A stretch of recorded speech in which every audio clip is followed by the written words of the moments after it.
Bonjour, je suis le Dr Jason Sutherland, médecin de famille à Sudbury. En tant que médecin, la santé de tous les gens du Nord me tient à cœur et je suis déterminé à réduire les répercussions du cancer et le nombre de décès qui y sont attribuables grâce à nos programmes de dépistage du cancer. Trop souvent, les patients remettent les tests de dépistage du cancer à plus tard. Nous les entendons dire « Je me sens bien, pourquoi devrais-je me soucier du dépistage du cancer ?» Le message que j'aimerais vous transmettre est simple. Il est temps d'agir. Le temps est venu d'accorder la priorité à votre santé et consentir à un test de dépistage du cancer. Le dépistage du cancer est un test réalisé pour personnes à risque de développer un cancer, mais qui ne présentent aucun symptôme et se sentent généralement bien. Les tests de dépistage nous aident à détecter le cancer à un stade précoce lorsqu'il risque moins de s'être propagé et lorsque le traitement a de plus grandes chances d'être efficace. Examinons maintenant plus en détail le cancer du poumon et l'importance du dépistage. Les poumons sont un organe de grande taille dans notre poitrine qui absorbe l'oxygène contenu dans l'air et libère le dioxyde de carbone de notre corps. Le cancer du poumon se déclare dans ces cellules. Le nouveau programme ontarien de dépistage du cancer du poumon nous rappelle les faits suivants. Le cancer du poumon est l'un des cancers le plus fréquemment diagnostiqués et la première cause de décès par cancer en Ontario. L'usage du tabac est le facteur de risque le plus important du cancer du poumon. Si vous avez un risque élevé de développer un cancer du poumon, le dépistage régulier peut grandement réduire votre risque de mourir d'un cancer d'un poumon. Trop souvent, lorsqu'un cancer du poumon est diagnostiqué, il s'est propagé à d'autres parties du corps ou est trop avancé pour qu'un traitement soit efficace. Nous disposons maintenant d'un moyen efficace de dépister le cancer du poumon qui nous aide à détecter le cancer au stade précoce lorsqu'un traitement a plus de chances d'être efficace.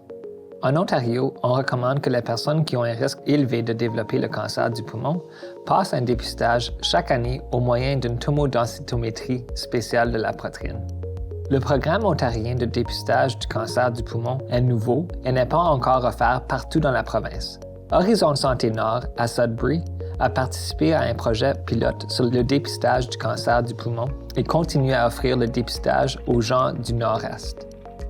Vous pourriez courir un risque élevé d'avoir un cancer du poumon et être admissible au dépistage si vous êtes âgé de 55 à 74 ans et avez fumé la cigarette tous les jours depuis au moins 20 ans.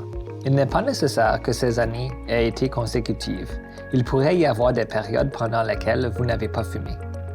Si c'est le cas pour vous, votre médecin ou infirmier praticien, infirmière praticienne peut vous renvoyer au programme ontarien du dépistage du cancer du poumon. C'est la première étape d'un processus qui déterminera si vous êtes admissible au dépistage. Pendant la deuxième étape du processus, un ou une navigateur-navigatrice de dépistage vous posera des questions sur votre santé et vos antécédents. Les questions porteront, entre autres, sur tout problème pulmonaire que vous avez, vos antécédents familiaux et personnels de cancer et votre poids. Les réponses à ces questions aideront à déterminer si vous avez un risque élevé de développer un cancer du poumon et si vous devriez passer un test de dépistage spécial appelé tomodensitométrie à faible dose. Pendant l'examen, vous êtes allongé sur une table qui passe à travers une grosse machine en forme de beignet appelée appareil de tomodensitométrie. L'appareil utilise une petite quantité de radiation pour prendre des images détaillées de vos poumons. L'examen ne prend que quelques minutes et n'est pas douloureux. Il n'exige pas d'injection ou la prise de médicaments. Un ou une radiologue, un médecin spécialisé dans l'interprétation d'images médicales, examinera les images de vos poumons. La majorité des gens obtiendront des résultats normaux à l'examen et on leur rappellera de revenir dans un an pour passer un autre test de dépistage. Si des changements sont détectés pendant l'examen, il se peut que vous ayez besoin de passer d'autres tests qui seront organisés pour vous. Les recommandations actuelles en matière de dépistage du cancer du poumon suggèrent que le dépistage présente plus d'avantages que de risques pour les personnes qui ont un risque élevé de développer un cancer du poumon. Les personnes qui n'ont pas un risque élevé de développer un cancer du poumon ne devraient pas subir cet examen de dépistage et les personnes qui ont un risque élevé recevront des renseignements pour les aider à décider si le dépistage est approprié. Ceci inclut la possibilité que l'examen révèle d'autres changements non liés aux poumons qui pourraient devoir être examinés de plus près et la quantité de radiation associée à chaque examen. Le navigateur ou la navigatrice prendra le temps de répondre à vos questions. Sachez qu'il y a des façons de réduire votre risque de développer un cancer du poumon. Si vous fumez, arrêter de fumer peut grandement réduire votre risque de développer des maladies, y compris le cancer. Cela réduit aussi votre risque de mort prématurée.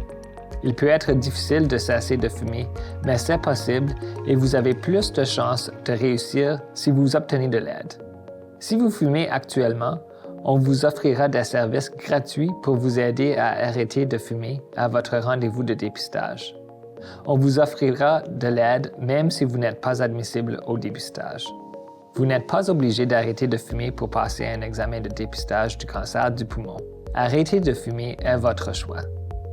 Il est temps d'agir. Prenez un rendez-vous chez votre médecin ou infirmier praticien, infirmière praticienne pour discuter du moment approprié pour commencer le dépistage.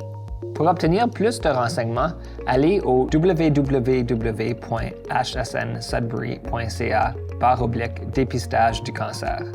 Je vous encourage de partager cette vidéo avec vos amis et les membres de votre famille. Il pourrait leur être utile de savoir qu'il est temps de passer un dépistage du cancer.